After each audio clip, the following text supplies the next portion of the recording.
Union bank EMI time पे जा रही थी, सब कुछ टाइम पे जा, तो कुछ टाइम के लिए ईएमआई रुक गई। स्टे होने के बाद इन्होंने जो है मुझे एक नोटिस दिया, जिसमें इन्होंने डिमांड की 4,88,135 रुपये की।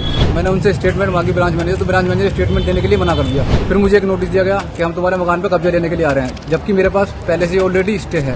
रिकवरी एजेंट के साथ में आते हैं, वकीलों के साथ में आते हैं, डराते हैं, धमकाते हैं, तुम्हारा मकान भी छीन लेंगे, नहीं तो तुम्हें जान से मार देंगे। मुझे गुमराह करके मुझसे पैसे ले लिए गए। मामला यह है जी, मेरे फादर ने एक लोन लिया था 5 लाख रुपए का यूनियन बैंक इंडिया से, शाखा मावाना। यूनियन बैंक ईएमआई टाइम पे जा रही थी, सब कुछ टाइम पे जा, तो कुछ टाइम के लिए ईएमआई रुक गई।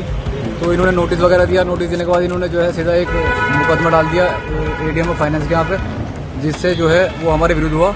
उसके अगेंस्ट हम डीआरटी कोर्ट लखनऊ चले गए। लखनऊ से हमें स्टे मिल गया। स्टे मिलने के बाद वो स्टे कंटिन्यू अभी भी चल रहा है। उसके बाद स्टे होने के बाद इन्होंने जो है मुझे एक नोटिस दिया, जिसमें इन्होंने डिमांड की 4,88,135 रुपये की। 4,88,135 रुपये। मैं इसको लेकर लोक अदालत में आया, जैसे कि इनका नोटिस मेरे पास आया था। इन्होंने मुझे टोटल अमाउंट अपना आउटस्टैंडिंग सब टोटल जोड़ के इन्होंने मुझे 8.5 लाख बताया। वो मैंने 8.5 लाख रुपये ब्रांच मैनेजर के हाथ में ले आके दे दिए। उन्होंने मुझे स्लिप काट के दे दी। 2 दिन बाद कहा कि एनओसी ले जाना। मैं 2 दिन बाद कहा कि अभी नहीं हुआ, क्लोज अकाउंट, 2-4 दिन और लगेंगे। मैं ऐसे करते करते 1 महीना हो गया। मुझे अपने पैसे की जब फिक्र हुई, मैंने उनसे स्टेटमेंट मांगी ब्रांच मैनेजर, तो ब्रांच मैनेजर स्टेटमेंट देने के लिए मना कर दिया।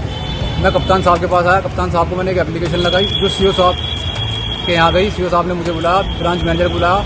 1 महीने बाद 8.5 लाख रुपये वो ब्रांच मैनेजर ने हमारे अकाउंट में डाले।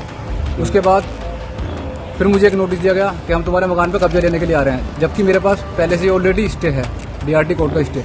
मैंने उनको स्टे दिखाया। वो दरअसल वे रिकवरी एजेंट के साथ में आते हैं, वकीलों के साथ में आते हैं, डराते हैं, धमकाते हैं। उन्होंने मेरा एक फ़ोटो जारी कर दिया, जो फोटो रिकवरी एजेंट वालों के पास है। वो मुझे कहीं भी मेरठ में, मामाना में कहीं भी रोक लेते हैं, मेरे साथ बदतमीजी करते हैं, यहाँ तक कि मुझे जान से मारने तक की धमकी देते हैं कि पैसा जमा कर दो, तुम्हारा मकान भी छीन लेंगे, नहीं तो तुम्हें जान से मार देंगे। इतनी जास्ती बैंक वालों ने हमारे ऊपर कर रखी है कि मेरा घर से निकलना दुश्वार है। मैं घर के अंदर जिम्मेदार हूँ अपने घर का। मेरे फादर रहे नहीं। पैसा जमा कर दिया, फिर क्यों परेशान कर रहे हैं? अब 13 लाख रुपए को और एस्टिमेट बना के दे दिया। और उसके बाद स्टे होने के बाद भी मतलब रिकवरी कर ली गई, अवैध रिकवरी कर ली गई। मुझे गुमराह करके मुझसे पैसे ले लिए गए। मुझे ये बताया गया कि तुम्हारा खत्म हो जाएगा, एनओसी मिल जाएगी। मुझसे 8.5 लाख रुपए ले लिए। मैंने कोर्ट का स्टे दिखाया, तो कोर्ट का बैंक बोलता है ब्रांच मैनेजर कि हम डीआरटी कोर्ट को नहीं मानते हैं, इसकी हमारे निगम में कोई वैल्यू नहीं है। पता कोर्ट की वैल्यू नहीं है डीआरटी कोर्ट। अब कप्तान साहब से मिलो, क्या कप्तान साहब से मिला हूँ। कप्तान साहब आज है नहीं, लेकिन दूसरे मिले हैं मुझे। मैंने उनको सब चीज़ से अवगत कराया है। अभी मैं डीएम साहब के पास जा रहा हूँ। मैं डीएम साहब को सारी बात से अवगत कराऊंगा।